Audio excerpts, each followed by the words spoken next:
Hello and welcome back to Spiritual Soul Centre. Thank you so much for tuning in and joining me today.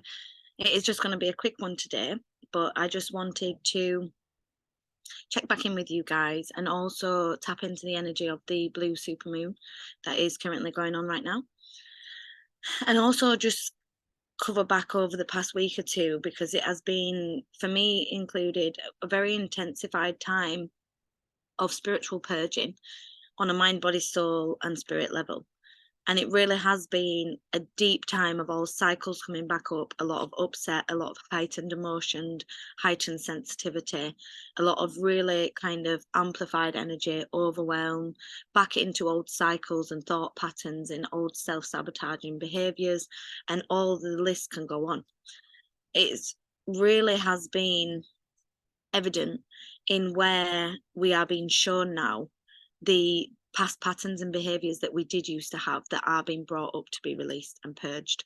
But in the same way I always talk about healing, it's mind, body, soul specifically, and then we've got the spirit. But if we look at the layers of an onion, and again, as I've mentioned before, if there's an abundance block, if there's a physical pain and illness, yes, there'll be a human reason why that is, a human explanation, a detoxification or something that we can do, but there's always an emotional, spiritual and physical thing that we can respond to the whole blockage with to create more synchronicity and flow within our lives and more clarity. So the energy of this moon has been the build up I have found worse. So the build up over the past couple of weeks, that dredging that energy up to the surface and bringing all the tension, the fear, the worries, all the things inside of us that make us want to just grab on for safety. A lot of that has been brought up over the past couple of weeks. And yeah, I think it has really affected 99% of light workers and star seeds at the moment. So if that is you, know that it does pass and it does clear, but it's always in this time is about reflection for expansion. And remembering that we don't need to become that thought or feeling. We can stay in our heightened self, in our higher self, and observe the thought and the feeling to take the lesson and the expansion that is being brought to us without the deep involvement on a physical and emotional level, which is what I'm still struggling to do, because I still drowned with the wave. So just know that the detox and the purging is very normal. What is being brought up that we do have to do a lot is release the astral contracts. So make sure that we are going to the akashic realm and connecting with our akashic records book and releasing our contracts in regards to whatever block it is that's been brought up. So whether that is abundance, food dependency, codependency with a person, illnesses, anything that is being brought up to you, make sure you are asking for that contract to be removed. And there's a whole technique I can do and offer on this on the website, but if you do feel like you can do this yourself and have your own techniques and methods, please do that. That's fine. But it's just about removing the contracts, releasing them and putting them back to source on a mind, body, soul and spirit level.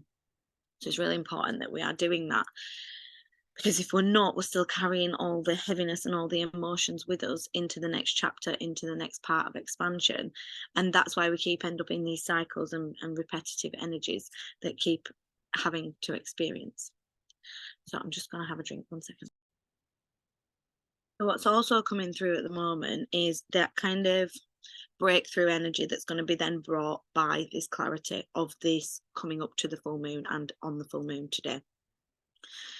So we've had the build up, we've had the purging, we've had the releasing, we've had the shedding, and now it's coming to the moment of clarity, the moment of understanding why we have gone through this experience again, and what lessons have been brought to the table, and what it is that we need to implement so that these cycles are not going to keep repeating. So it's almost like the breakthrough, the cycles breaking, the aha moment. It's a real sense of clarity that's been brought by this full moon. So it is really important to just recognize where we might be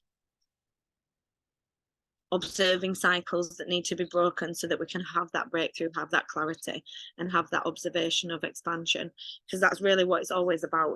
It's about being able to expand, and it's about being able to heal ourselves to the next level and the deeper layer, because it's always a deeper layer journey. And it's really about having that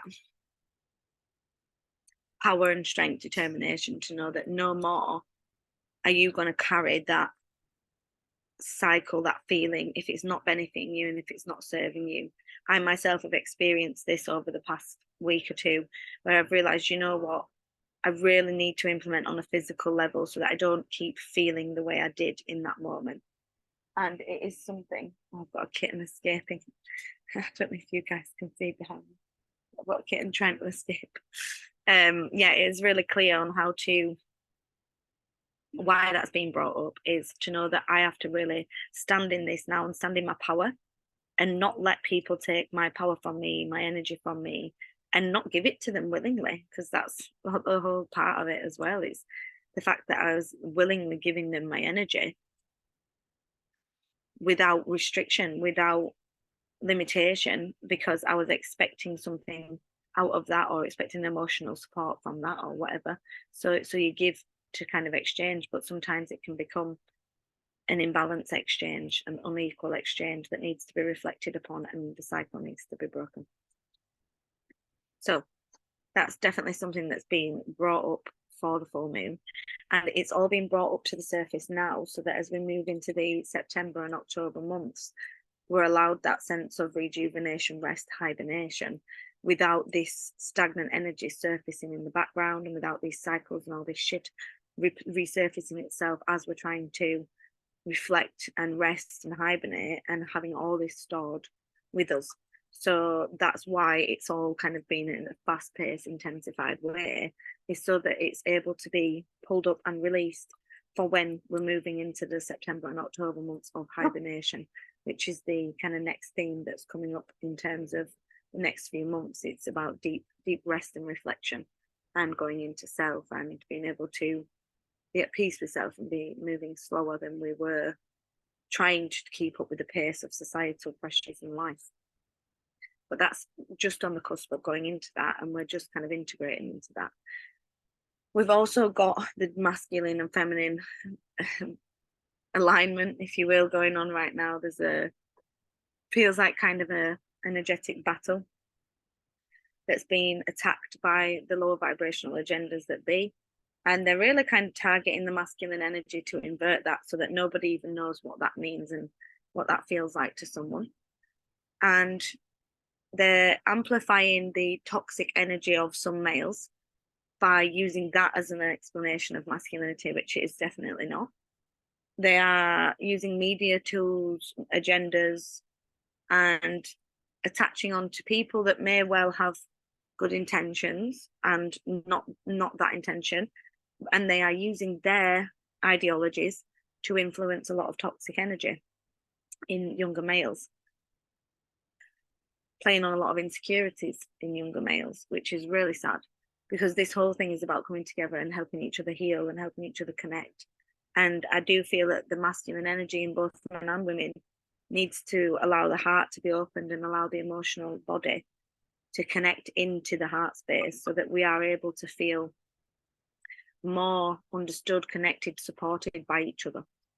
Because that's the main problem. There's an inversion between divine masculine and feminine, so that neither understands, supports, and aligns each other. It's a battle rather than a yin yang. So it's definitely about recognizing now where in our masculine energy our heart is closed and defensive and guarded and confrontational, where we may need to step into our heart either as a feminine with masculine energy or a masculine being, and how we can allow that heart expansion to really help us. But then going into it, what does it mean as a masculine man to be masculine? What does that mean, divine masculine? How does that feel to your soul when that is received? And what interpretation does that mean to you? Really questioning that and really allowing that to be something that you look deeply into and allow yourself to explore within self, so that we can bring the alignment. Because if we bring the alignment of divine masculine and feminine within the own soul, and we then start to see that in our personal relationships around us, then we can have access to the alignment in divine feminine and masculine on an overall level. So that is something that is very crucial in the next upcoming months. And at times it can be very confrontational, it can be very trauma based, and it can trigger a lot of PTSD for both men and women, in these situations of trying to create that alignment, either in relationships, friendships, and new dynamics of people that are trying to heal and trying to work with each other to create alignment, but then sometimes creating conflict. So this can be a really difficult obstacle to overcome, and don't expect this to be something that we overcome overnight, but it's definitely something that we can focus on expanding and focus on creating the intention to do more work on within self, because that's the only way we can ever get stuff done with each other, is to do the work within self. So that's something that I really think is important at the moment, is the divine feminine and masculine alignment, and working on how we can balance that in self and how that will then ricochet in society, and really supporting the masculine to open the heart even when it can feel very confrontational. And the last thing I want to talk about, heightened intuition, because intuition seems to be a really key thing at the moment. And everyone has intuition. We are all connected to source. We are all a vessel from source. It's just about learning to translate and communicate that message that's being brought to us by our intuition. Yeah, so we really have to learn to listen to either the music, the messages, the words, the sounds, the feelings, the intuition-based knowledge that is being channeled in. Mine comes a lot from my solar plexus, and now obviously through my third eye and my crown, but initially it was always a feeling from the solar plexus and a knowing in self. So it is really about recognizing where your intuition is coming up and how that is helping you and how that is working with you, and how you can amplify and understand that connection more, so to create a more unified connection with your higher self and your intuition, so that you can feel more connected in your daily life and you can feel more able to expand in ways that you are desiring. So I hope this helps, and I really hope you guys are able to just kind of remain calm through the storm of energy right now, because it can be really intense. Look after each other, try and be kind, and know that when people are projecting, when people are not nice to you, when people are shutting you down, narcissistic gaslighting energy, and when people are, you know, projecting their lower vibrations onto you, it's a reflection to look at. That's not about you. That's not a you problem. That's not something you created. Even if it is directed at the way you look, the fact you triggered them, that's still not a you problem. That is a their problem. And it's about us now being able to reflect and not internalize that, and not internalize the perspective and the reactions and the responses of others. So I'm sending a lot of love to you all and a lot of protection. Remember to stay protected. And if anybody does need any extra help in the akashic realm, or doing any, you know, channeling, healing, any sessions like that, please do get in touch on all the links below. And me and Honeyseed Golden are doing a beautiful workshop on the 8th of September at 4 p.m. UK time, I believe 9 a.m. Mountain time. So that should be a really wonderful activation of self and activation for healing around the globe. So there is a video where we talk about that underneath. I will link that in the description. So make sure you are tuning in, guys, and looking after yourself and listening to your intuition. And I will see you next time. Bye-bye.